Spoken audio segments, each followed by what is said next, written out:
लोणावळ्यामध्ये फळ विक्रीच्या व्यवसाय करणाऱ्या आदिवासी समाजाच्या भाग्यश्री देसाई यांना अनेक प्रकारच्या राष्ट्रवादी होण्यात आली होती.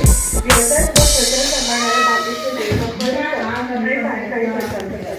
माणुसकीच्या जोरावर नगरसेवक होईल असा विश्वास त्यांनी व्यक्त केला. वर्ध्यात एकाच भाजपच्या माजी नगरसेवकांनी शिवसेना शिंदे गटात प्रवेश केला. भाजपचा उमेदवारी नाकारलेला अपक्ष निवडणूक लढवत असलेले रवी आडे यांनी शिवसेना नेत्या मनीषा कांडे यांच्या उपस्थितीत हा प्रवेश केला. अकोल्यातील बेलुरा गावच्या सरपंच दीपिका मंगळे आणि त्यांचे पती राम मंगळे यांनी अजित पवार गटात प्रवेश केला. भाजपा उपाध्यक्ष भाजपा यांच्यावर टीका करत अजित पवारांच्या उपस्थितीत प्रवेश केला. मुख्यमंत्री फडणवीस यांच्यासोबत प्रवेश न मिळाल्यास त्यांनी पक्षप्रवेश करण्याचा निर्णय घेतला. अंबरनाथमध्ये शिंदे गटाचे पदाधिकारी आणि ज्वेलर्स असोसिएशनचे माजी अध्यक्ष रुपेंदर यांनी शिंदे सेनेला रामराम केलाय.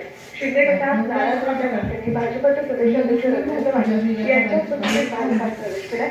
त्यांनी आगामी अंबरनाथ नगरपालिका निवडणुकीत भाजपची ताकद वाढण्याची ब्रेकिंग न्यूज येते.